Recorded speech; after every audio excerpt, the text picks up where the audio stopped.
आज मेरी सुहागरात थी, लेकिन मेरे कमरे में फूलों की महक नहीं बल्कि एक कानूनी कागज की गंध थी। मेरे पति ने मुझे छुआ तक नहीं, बस हाथ में एक फाइल थमा दी और कहा, ये सोफा तुम्हारी जगह है और बिस्तर मेरा। याद रखना, तुम इस घर की बहू सिर्फ दुनिया के लिए हो, मेरे लिए तुम सिर्फ एक खरीदी हुई चीज हो। मैं काव्या, जो आज अपने ही घर में एक कैदी बन गई थी। लेकिन असली धमाका तो तब हुआ जब मुझे पता चला कि ये कॉन्ट्रैक्ट मैंने मेरी जान बचाने के लिए नहीं बल्कि मुझे बर्बाद करने के लिए रचा गया था। शहर के सबसे बड़े अस्पताल के आईसीयू के बाहर काव्या बदहवास बैठी थी। उसके पिता अंदर जिंदगी और मौत की जंग लड़ रहे थे। डॉक्टर ने साफ कह दिया था कि अगर अगले 24 घंटे में 50 लाख रुपए का इंतजाम नहीं हुआ तो काव्या के पिता को बचाना नामुमकिन होगा। काव्या एक साधारण मिडिल क्लास लड़की थी। उसके लिए इतनी बड़ी रकम किसी पहाड़ से कम नहीं थी। तभी अस्पताल के गलियारों में महंगे जूते की आहट सुनाई दी। शहर का सबसे बड़ा और घमंडी बिजनेसमैन आर्यन उसके सामने खड़ा था।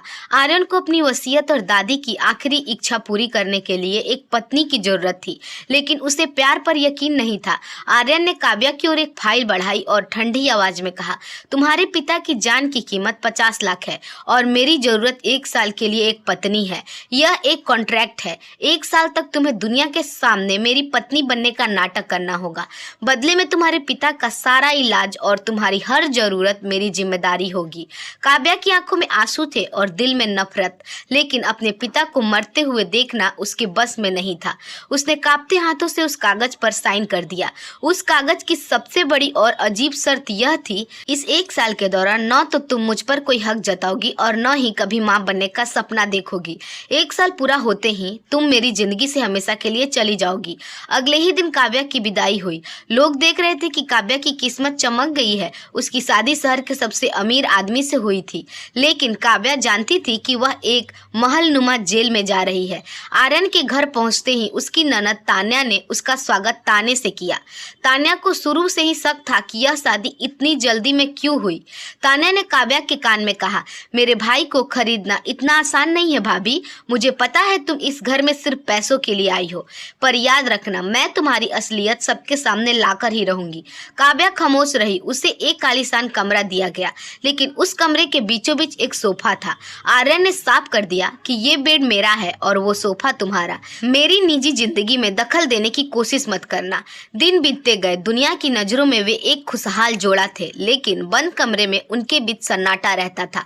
काव्या रोज रात को चुपके से रोती थी। एक शाम घर में एक बड़ी पार्टी थी। आर्यन ने काव्या को एक बहुत महंगी साड़ी और हीरो का हार दिया। पार्टी में जब आर्यन ने काव्या की कमर में हाथ डालकर सबको अपनी पत्नी के रूप में मिलवाया तो काव्या को पहली बार उसके स्पर्श से कुछ महसूस हुआ, लेकिन तभी उसे कॉन्ट्रैक्ट की वो बातें याद आ गई। हक नहीं जताना है। पार्टी के बीच में काव्या को प्यास लगी और वह किचन की तरफ गई। वहां उसने अपनी ननद तान्या और अपनी सास को बात करते सुना। तान्या कह रही थी, माँ मैंने भाई की अलमारी से वो कॉन्ट्रैक्ट पेपर पढ़ लिए हैं। कल सुबह जब डैडी की बरसी पर वकील आएंगे मैं सबके सामने ये पेपर रख दूंगी, फिर देखते हैं ये सोने की चिड़िया इस घर में कैसे टिकती है। काव्या के पैरों तले जमीन खिसक गई। अगर वो कॉन्ट्रैक्ट सबके सामने आ गया तो उसके बीमार पिता ये सदमा बर्दाश्त नहीं कर पाएंगे और आर्यन की बदनामी होगी सो अलग। काव्या भागकर आर्यन के पास जाना चाहती थी, लेकिन तभी आर्यन उसे एक कोने में ले गया। आर्यन की आंखों में गुस्सा था। उसने काव्या का हाथ जोर से पकड़ा और कहा, काव्या तुमने मेरे ऑफिस के लॉकर की चाबियां तान्या को क्यों दी? क्या तुम उनके साथ मिलकर मेरे खिलाफ कोई साजिश रच रही हो? काव्या सुन रह गई। उसे समझ आ गया कि तान्या ने उसे फंसाने का जाल बुन लिया है। एक तरफ आर्यन का शक था, दूसरी तरफ तान्या के पास वो कॉन्ट्रैक्ट के कागज। उसी रात काव्या ने तय किया कि वह हार नहीं मानेगी, वह लड़ेगी। वह चुपके से तान्या के कमरे में गई ताकि वो कागज वापस ले सके। जैसे ही उसने अलमारी खोली उसे वो फाइल मिल गई, लेकिन जैसे ही वह मुड़ी सामने तान्या खड़ी थी और उसके हाथ में मोबाइल था।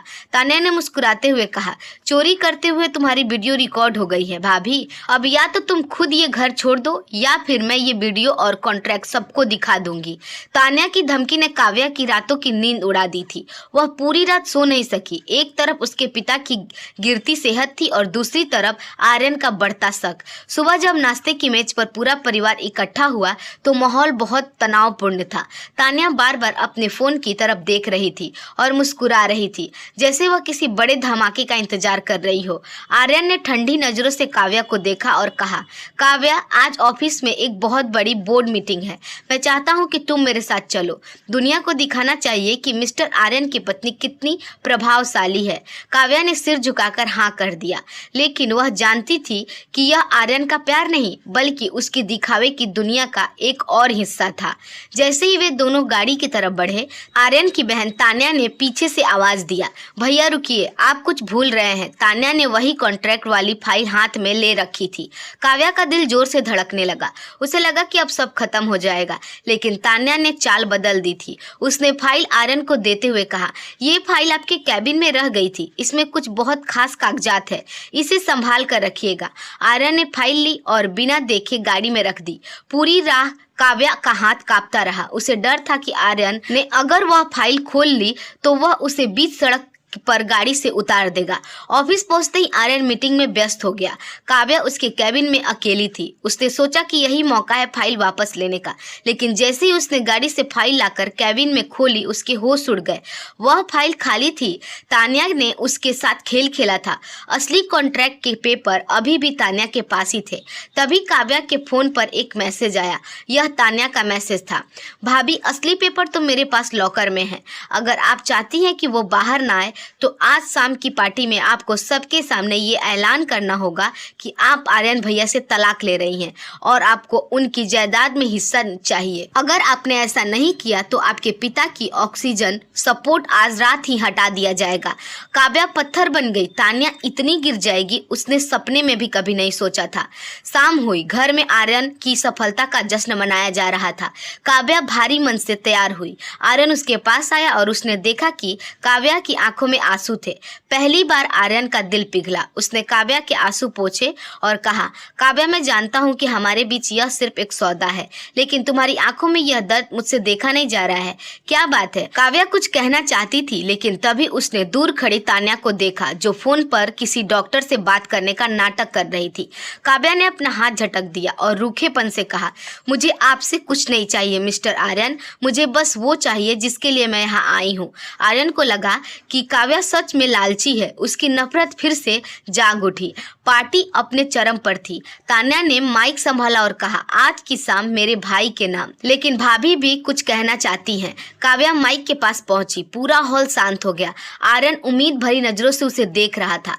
काव्या ने बोलना शुरू किया, मैं इस घर में एक मकसद से आई थी। आर्यन और मेरा रिश्ता। सबकी सांसें थम गई, लेकिन तभी अचानक घर के नौकर ने चिल्लाते हुए अंदर प्रवेश किया, साहब, दादी जी को क्या हो गया? सभी लोग दादी जी के कमरे के तरफ भागे, जो पिछले कई महीने से बिस्तर पर थी। अचानक जोर जोर से हाँफ रही थी। डॉक्टर को बुलाया गया। अकेलेपन का फायदा उठाकर तान्या ने अलमारी से असली कॉन्ट्रैक्ट निकाला और उसे मेहमानों के बीच ले जाने लगी। लेकिन जैसे ही वह कमरे से बाहर निकली, उसका सामना आर्यन से हुआ। आर्यन के हाथ में एक दूसरा लिफाफा था। आर्यन ने तान्या के हाथ से वो फाइल छीनी और उसे खोल कर देखा। उसकी आंखों में गुस्सा उतर आया। उसने तान्या को एक जोरदार तमाचा जड़ा। पूरी पार्टी शून्य रह गई। आर्यन चिल्लाया, तुझे क्या लगा तान्या कि मैं अंधा हूँ? मुझे पहले दिन से पता था कि तू काव्या को परेशान कर रही है, और ये कॉन्ट्रैक्ट ये तो मैंने खुद फाड़ दिया था। उसी रात काव्या ने मेरे बीमार पिता की तस्वीर के सामने बैठकर उनके ठीक होने की दुआ मांगी थी। उसके बाद जो पेपर तान्या के पास थे वो सिर्फ फोटोकॉपी थे। आर्यन ने असली कॉन्ट्रैक्ट बहुत पहले ही खत्म कर दिया था, क्योंकि वह काव्या की सादगी और उसकी मजबूरी को समझ चुका था। लेकिन कहानी में ट्विस्ट अभी बाकी था। आर्यन ने काव्या की तरफ देखा और कहा, काव्या, मैंने तुम्हें इस कॉन्ट्रैक्ट से आजाद कर दिया था, लेकिन क्या तुमने मुझे धोखा दिया? तान्या कह रही है कि तुम मेरे बिजनेस के राज बेचना चाहती थी। तभी दादी जी, जो अब थोड़ा बेहतर महसूस कर रही थी, उन्होंने काव्या का हाथ पकड़ा और टूटी फूटी आवाज में कहा, नहीं बेटा, काव्या ने मुझे बचाया है। तान्या मुझे गलत दवा दे रही थी। काव्या ने वो दवा बदल दी थी, इसलिए मैं आज जिंदा हूँ। पूरे घर में सन्नाटा छा गया। तान्या का चेहरा सफेद पड़ गया। आर्यन को अपनी गलती का एहसास हुआ। उसने काव्या के सामने घुटने टेक दिए और सबके सामने कहा, काव्या, क्या तुम इस कॉन्ट्रैक्ट को फाड़कर मेरे साथ एक असली रिश्ता शुरू करोगी, बिना किसी शर्त के। आर्यन के घुटनों पर बैठकर माफी मांगने से घर का माहौल तो थोड़ा बदल गया था, लेकिन काव्या के पिता का फोन आने के बाद खुशियों पर फिर से ग्रहण लग गया। काव्या बदहवास होकर अस्पताल पहुंची। आर्यन भी उसके पीछे पीछे गया। जैसे ही वे वार्ड के अंदर दाखिल हुए, काव्या के पिता रामलाल जी आर्यन को देखते ही अपना चेहरा फेर लिया। बाबूजी, आप ठीक तो है ना? काव्या ने रोते हुए उनका हाथ पकड़ा। रामलाल जी की आंखों में गुस्सा और निराशा थी। उन्होंने काव्या का हाथ झटक दिया और कांपती आवाज में कहा, मुझसे दूर हट जा काव्या। मुझे नहीं पता था कि अपनी जान बचाने के लिए मुझे अपनी बेटी का सौदा करना पड़ेगा। इस इंसान ने मुझे सब बता दिया है कि तूने इसके साथ शादी का सौदा किया है। काव्या सुन रह गई। उसे समझ नहीं आया कि बाबूजी को यह सब किसने बताया। तभी वार्ड के कोने से एक साया उभर कर सामने आया। वह कोई और नहीं, समीर था, काव्या का बचपन का दोस्त, जो मन ही मन काव्या से प्यार करता था और उसकी शादी आर्यन से होने की वजह से जल रहा था। समीर ने कुटिल मुस्कान के साथ कहा, काव्या, अंकल को सच तो जानना ही था। आखिर कब तक तुम इस अमीर आदमी के साथ अपनी मजबूरी को छुपाती? मैंने अंकल को वो सारे रिकॉर्ड दिखा दिए जो आर्यन ने अस्पताल के बिल भरने के लिए साइन किए थे। आर्यन का खून खौल उठा। उसने समीर का कॉलर पकड़ा और चिल्लाया, तुम्हारी हिम्मत कैसे हुई यहाँ आकर जहर घोलने की? रामलाल जी चिल्लाए, छोड़ दो उसे आर्यन, उसने मुझे सिर्फ सच बताया है। काव्या, अगर तुझे इस घर में वापस चलना है तो अभी इसी वक्त इस इंसान से नाता तोड़ना होगा।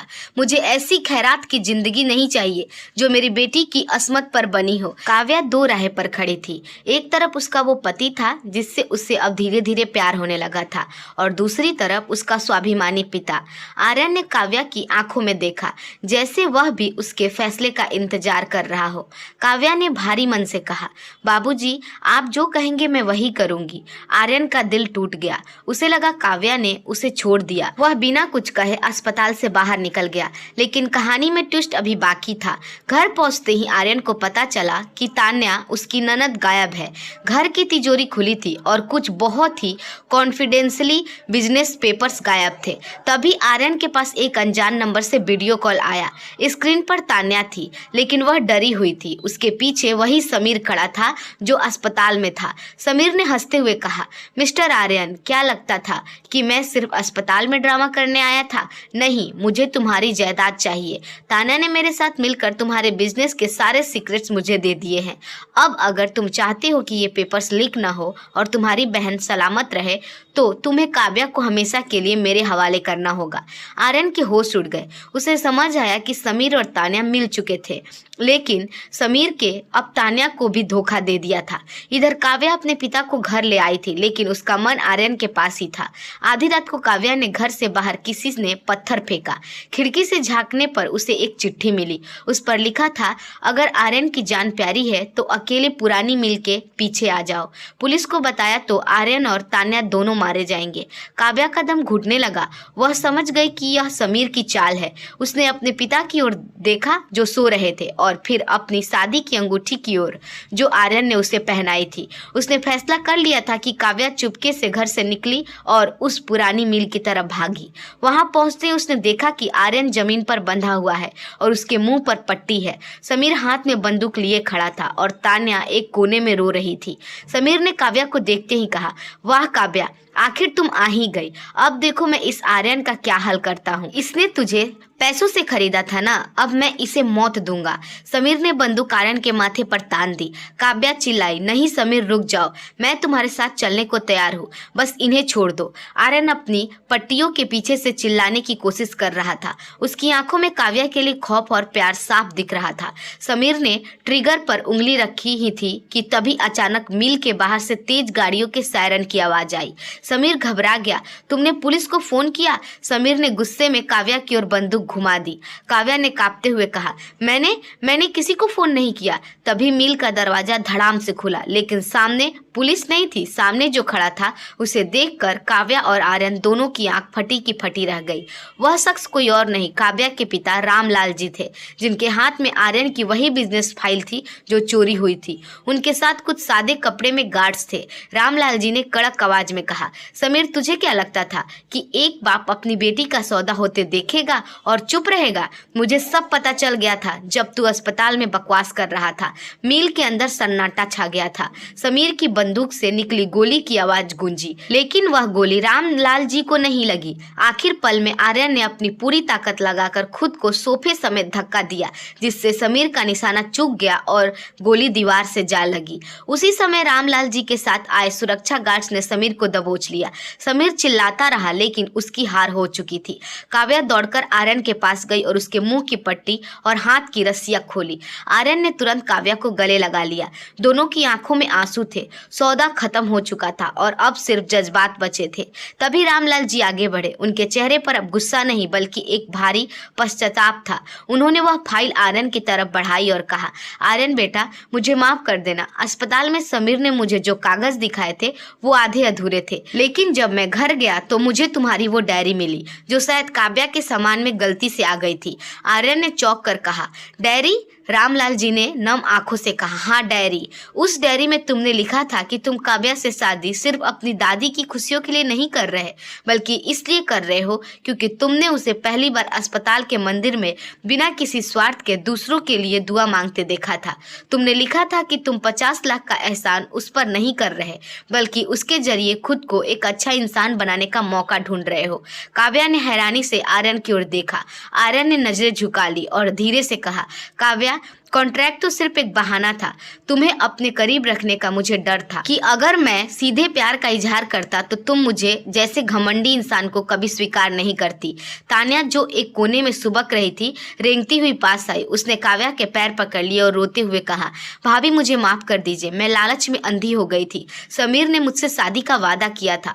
वो मुझसे शादी करेगा और हम दोनों इस प्रॉपर्टी में राज करेंगे। मुझे नहीं पता था कि वो आप दोनों को जान से मारना चाहता है। काव्या ने तान्या को उठाया और उसे गले लगा लिया। उसने साबित कर दिया कि नफरत का जवाब सिर्फ प्यार से दिया जा सकता है। कुछ महीने बाद घर का नजारा बिल्कुल बदल चुका था। अब उस कमरे में सोफे और बेड की दूरियां खत्म हो गई थी। आर्यन के बिजनेस में अब काव्या उसकी बराबरी की पार्टनर थी। रामलाल जी अब पूरी तरह स्वस्थ थे और उसी घर में सबके साथ रहते थे। एक शाम बालकनी में खड़े होकर आर्यन ने काव्या के हाथ में एक लिफाफा दिया। काव्या ने उसे खोला तो देखा कि वह पुराना शादी का कॉन्ट्रैक्ट था, लेकिन इस बार उस पर लाल पेन से बड़े बड़े अक्षर में कैंसल्ड लिखा था और नीचे एक लाइन जोड़ी गई थी, यह रिश्ता अब कागज का मोहताज नहीं बल्कि धड़कनों का हिस्सा है, जन्म जन्मांतर के लिए। काव्या मुस्कुराई और अपनी आंखें बंद करके आर्यन के कंधे पर सिर रख दिया। उस दिन उन्होंने समझा कि सौदे से सिर्फ घर खरीदे जा सकते हैं, लेकिन परिवार और प्यार सिर्फ भरोसे से बनते हैं। दोस्तों, उम्मीद है आपको हमारी कहानी अच्छी लगी होगी। अगर हमारी कहानी आपको पसंद आई हो तो हमारे वीडियो को लाइक और चैनल को सब्सक्राइब जरूर कीजिएगा। धन्यवाद।